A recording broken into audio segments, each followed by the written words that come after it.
Alright, let's see who I've got up next. Probably someone who no one cares about.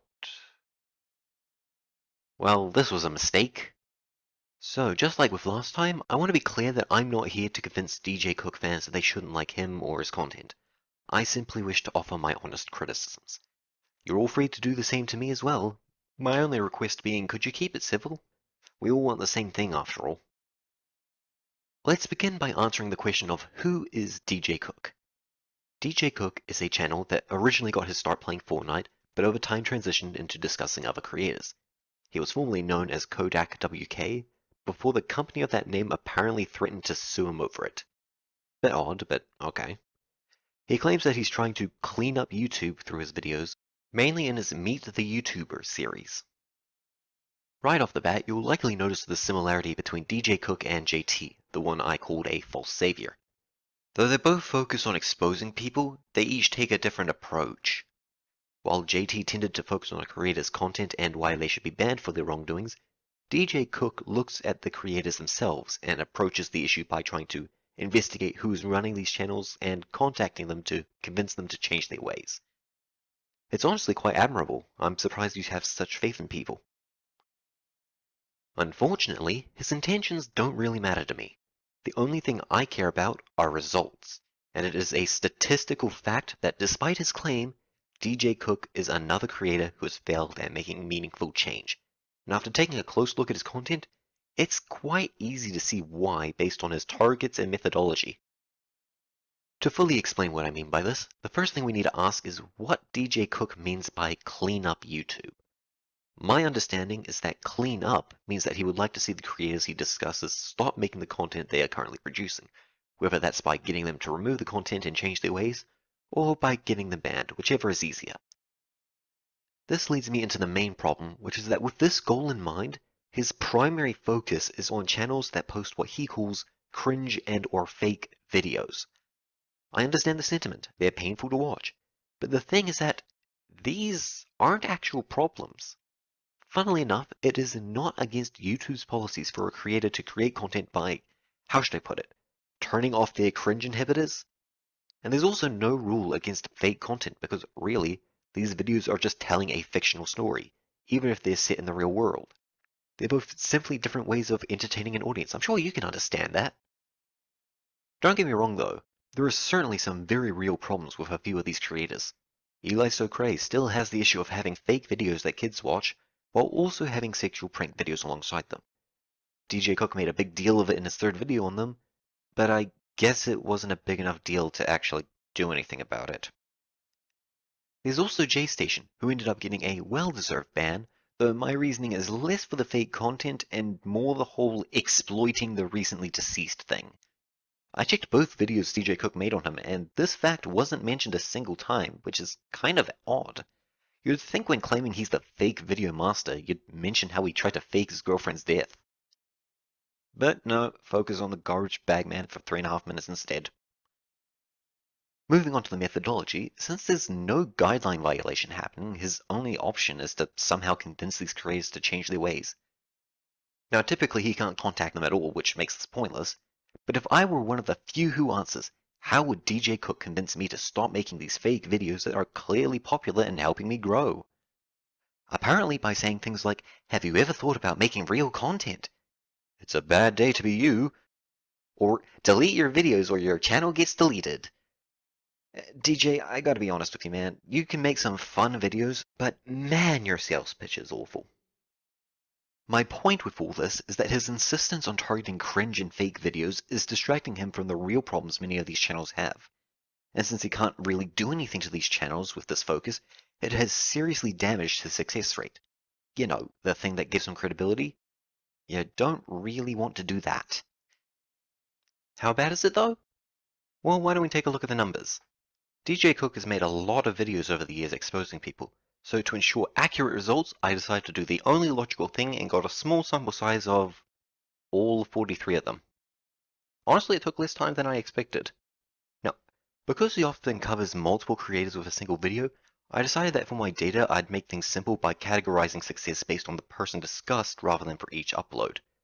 This resulted in giving me 74 different channels to check for signs of improvement.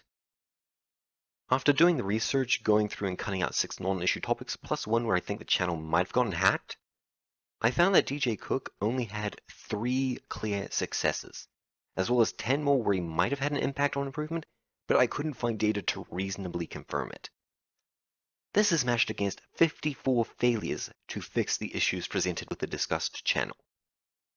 Putting these into our calculations, at the very best, DJ Cook's success rate isn't even 20%, and at worst, it's a measly 4.5. For the sake of transparency, the full list can be found in my public data table if you want to look through it yourself. Link is in the description.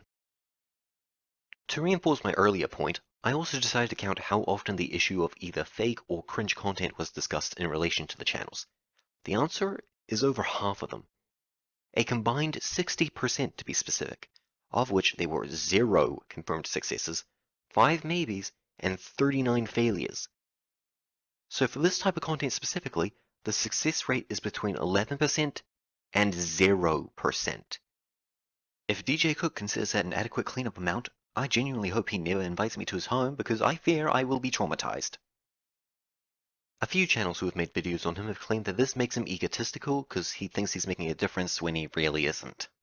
I kinda see it, but tell me, Scorpion, Smallstick, Lyrics, and everyone else, you all say the same thing. Alright, man, you're just doing what everyone else is doing on YouTube. You know, you're not really bringing anything to the table. They're just him saying what everyone else has already said, adding next to nothing to the table. How do your videos bring anything new to the table fucking ever? So I'll ask the obvious question. What do any of you bring to the table? Because none of you, not a single one, pointed out the long-term problem with what he's doing. It's not that he's not successful, it's that regardless of his actual success rate, his goal is literally impossible for him to achieve. Fun fact, lots of people create channels based off what's successful or what they enjoy, meaning so long as these kinds of cringe and fake content are popular, DJ Cook could stop a bunch of these channels and new ones will eventually just take their place, and he's back to square one. But let's humor the idea of a timeline with a high success rate and new channels won't appear. Perhaps he could go through all the English creators, but does he speak every single language? Is he going to go through the millions of 3 AM videos for every single country, then go through all the fake challenges, and then all the other garbage content? Don't make me laugh. Face it, Mr. Cook. You can't clean up YouTube just by making videos on creators you don't like. And to add further insult, I found this one video showing a comment you made, and at the part where you talk about Doal continuing to scam others, you say, "How is it my fault he lied to me?" Are you serious? The fact Doal lied isn't the issue. The issue is that you're claiming to clean YouTube, yet clearly don't put any effort into doing so. Cleaning does not work by simply pointing out the mess. You understand that, right? You get in there, use your cleaning methods, and don't stop until it's all gone. Then, you come by every once in a while to make sure the mess hasn't returned. That's literally cleaning 101. That's your problem with every person you've ever talked about. In fact, the channel you called the rudest kid on YouTube, ImFakeStation, has been making videos literally mocking you for trying to stop him. 3 clear successes. That's what your hours of work and research are ultimately worth. Congratulations.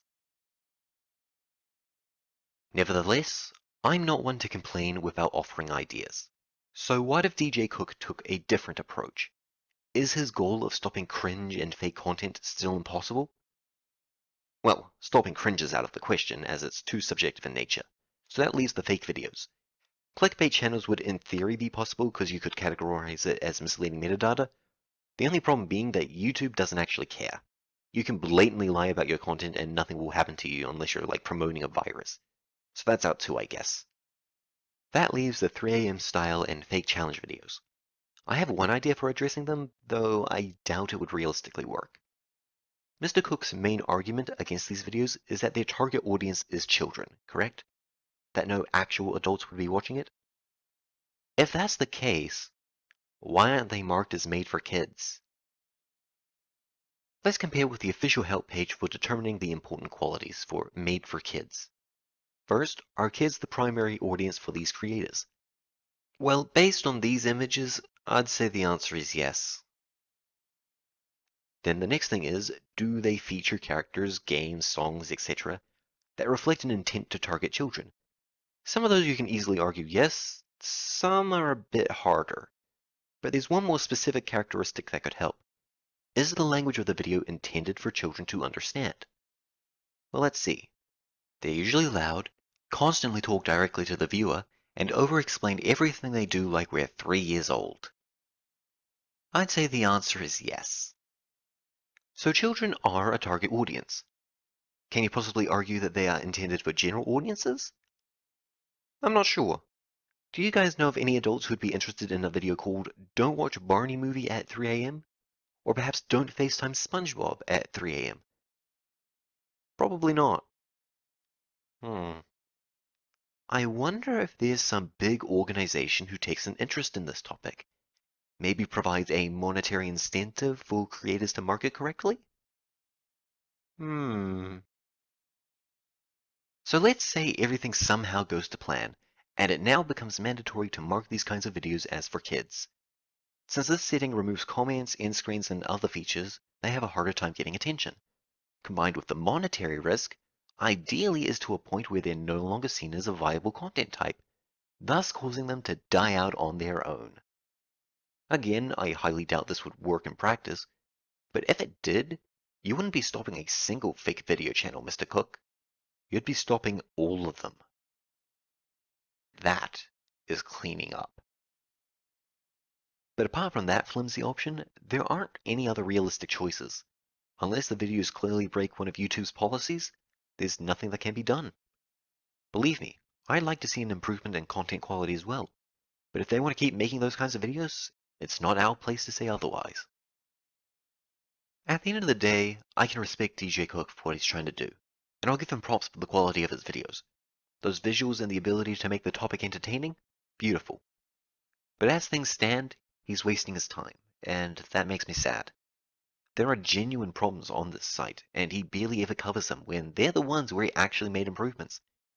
If you're watching this, Mr. Cook, let me know if you want some topic ideas. I'd be all too happy to show you the horrors this website can offer, assuming you don't hate my guts after watching this video.